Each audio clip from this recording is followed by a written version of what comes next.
Caesar de Bello Gallico, Book 5, Chapter 40.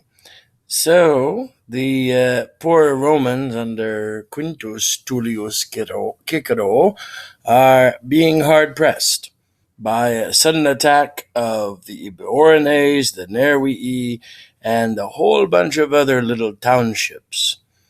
So, what does he do? Cicero, we see here, there's your verb, mittunter, are sent. What are sent? Letters are sent immediately to Cicero a Cicerone, or by Cicero or from Cicero. And this is an ablative absolute clause. Propositis, having been propositioned or promised, with great rewards having been propositioned, if they might have carried it.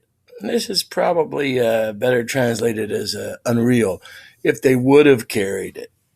A lot of people didn't want to go through the enemy lines because the Gauls had a tendency of decapitating you in front of your friends, torturing you, or other fun things like that. So we have here ablative absolute clause with all the streets or roads or ways having been blocked up. Those sent, this is the participle standing as a substantive subject phrase, those sent are intercepted. Well, enough for the reward. And what else do we have here? There's your verb. Excitantur, are raised. What are raised? Turres, towers. How many are the Romans raising? 120. Ad motum, in a manner, sort of raised. With incredible speed, ablative of means, ablative of manner, perhaps. When are they doing this? Ablative of place, at night. What's this? Ablative of source, out of that material. What material? Relative adjective clause, which they had brought together. Causa should go after the genitive, but in this case it goes beforehand for the sake of fortification. So when they were in the woods and they got caught up, that's what they used. Well, and what things? Again, a substantive, you could say those things that were seeming to be, indirect statement clause, wanting to the work, dative reference, are completed. The enemies, appugnant, assault. Assault how? Ablative absolute clause, set off by commas, by much more, with a greater force, ablative of comparison, with a greater forces having been collected, assault the camp. When? On the following day. They complent, facem, they fill up the trench. It is withstood. What's withstood? By our guys. Okay, so the filling up of the trench is withstood by our guys. Eadem, in the same manner, qua, ablative, qua predie, on which the day before, hoc idem, this same thing happened afterwards on the remaining days. So, straightforward. They keep on trying to assault, the Romans keep pulling them back. Nulla pars, no part, nocturni temporis, genitive possessive, of the nighttime is intermitted. What's intermitted? Is left between, is spaced out to the labor. So unlike Quintus Titurius and Cotta, the night is not filled with wailing and weeping and packing up your bags. These guys are working hard. Where's your verb form? I think we went too far. No, we didn't. Let's keep on going. To a datur is given. What is given? A facultus quietis, genitive possessive or genitive descriptive. A faculty or a power of rest is given not to the sick, so even the sick people had to work, not to the wounded. Notice that's nice syndeton. Whatsoever are necessary for the assault, genitive possessive, of the next day, are prepared by night.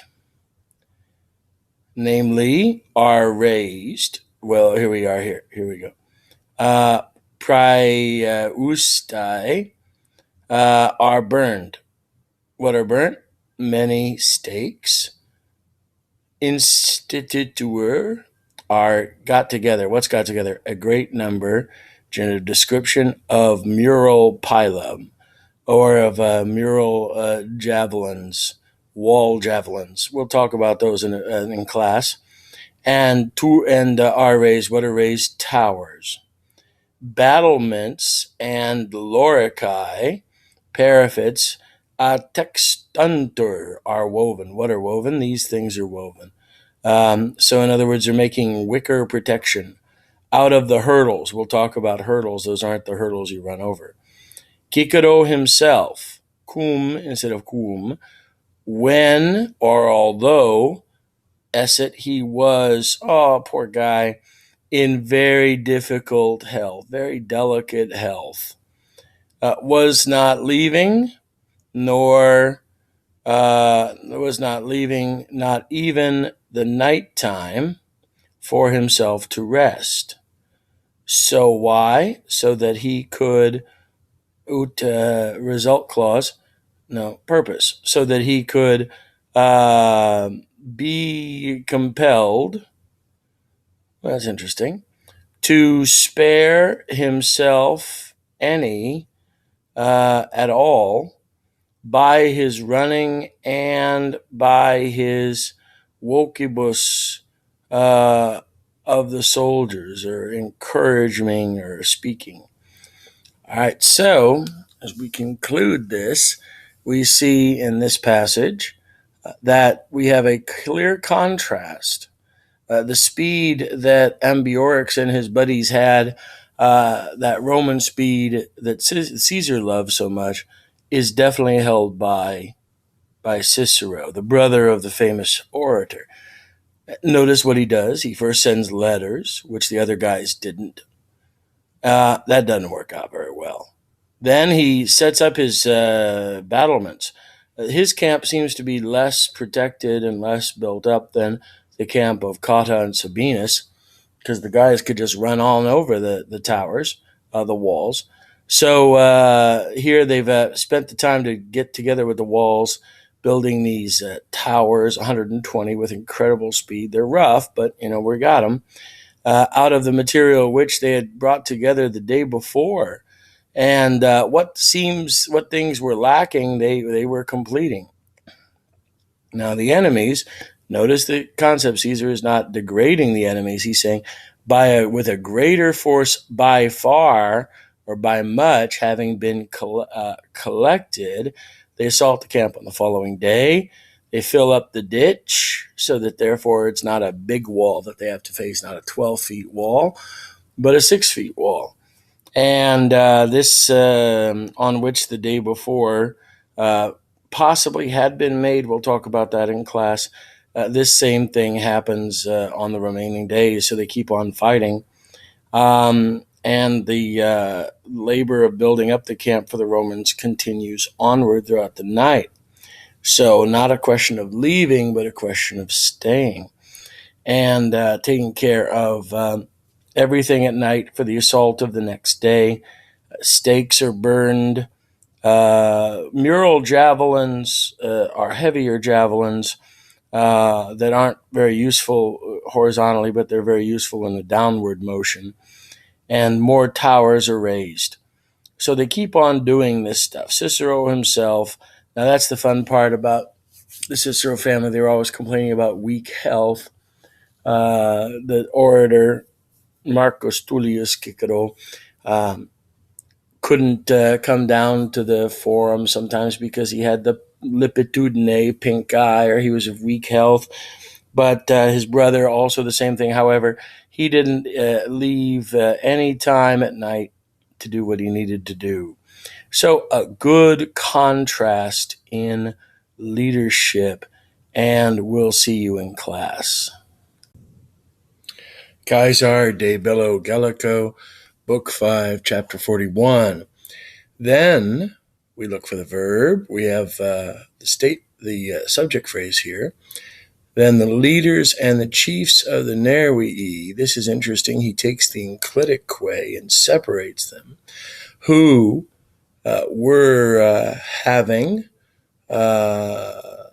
some access and object phrase cause a friendship with Cicero. So these are the Nerwii who know Cicero, this Gallic tribe. They have relations with him personally. They dicont, information processing verb governing indirect statement clauses.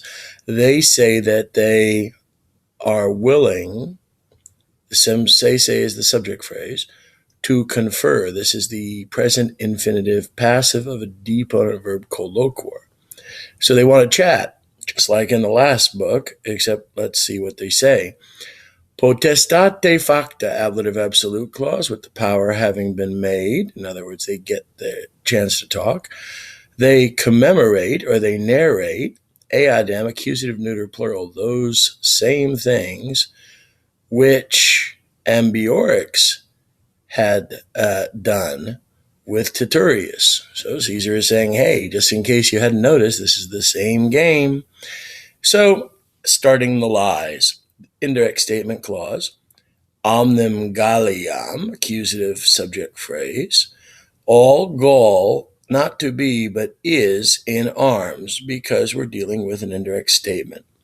Therefore, and even more than all Gaul is being really ready to beat up on the Romans, more indirect statement clause, transisse, have crossed. Who have crossed? The Germans, accusative plural, the fearful Germans, have crossed the Rhine, their normal boundaries, and that the Alpugnare are being besieged. What's being besieged? Neuter plural, hiberna, the winter quarters of Caesar and of the rest of the Roman army are being besieged in their various locations. And they add also, and they said, if it's not so bad, this isn't bad enough. Well, let me tell you about a little truth mixed into the lie about the death of Sabinus. Oh, so Cicero is getting some stuff. They ostentatious, same idea. They boast of Ambiorix. Causa usually comes afterwards, but here it is with it, for the sake of making faith or credit. In other words, hey, let's show you about Ambiorix, who's behind the scenes but not in the negotiations. They give a little bit of proof. They say, indirect statement clause, that they make a mistake, they would be the Romans, if sperent, they hope, probably subjunctive because it's subordinate to indirect statement clause, hope for anything of protection from those who distrust, takes the dative, their own affairs. That's interesting. So, however, notice the complex discourse when you're dealing with lies in Caesar. However, they themselves are, ablative absolute clause in this mind, ablative of specification, perhaps, ablative of manner, unto Cicero and the Roman people. So, in other words, if they, you make a mistake if you're hoping for any protection, for those guys, from those who distrust from any of their own affairs. However, they, we'll talk about that in class.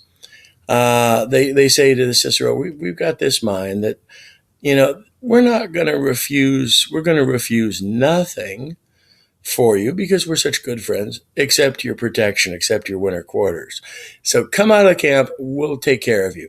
And they are not willing to that the indirect complement clause, this custom to gain ground. In other words, they don't want this happening anymore. I'm sorry, we don't like your winter quarters. That it is lawful, it's permitted is a better term, for them to depart unharmed. Unharmed. It takes the dative. It's lawful for them. You would expect an ace. Them unharmed to depart through them or out of us, our permission out of winter quarters. We'll let you go out of winter quarters. We're so nice. And to in complement clause, and to set out without fear into whatever part you want. Just go. We just don't want this winter quarters anymore, which is hilarious. Cicero responded, only this one thing to these. So all their arguments, he says one thing. It is not, now that we talk about custom, it's not the custom for, and it's the infinitive here, esse, of the Roman people to receive conditions from an armed enemy. This goes back way to the Republic. If you want to talk peace, show it. If they wish to depart from arms, so he's saying to these surrounding tribes, if you wish to lay down your arms, they utantur, subjunctive potential probably, this is direct discourse, they may use, takes the ablative as the object phrase, they may use him as a helper, an advocate. Oh, I'll make your arguments to Caesar. And they may send ambassadors to Caesar.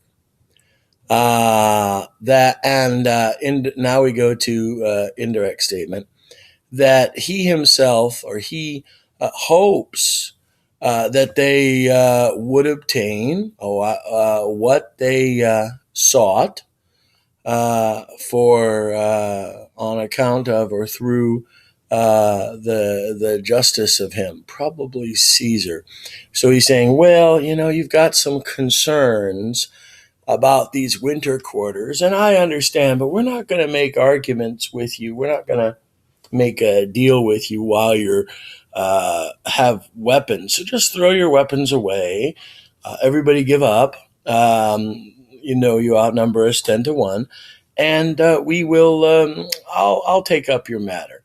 Obviously, Cicero showing great skill in diplomacy because he's sticking with the Roman custom, the Roman mos maiorum, the custom of the ancients. Don't make deals with the enemy while they're on your ground.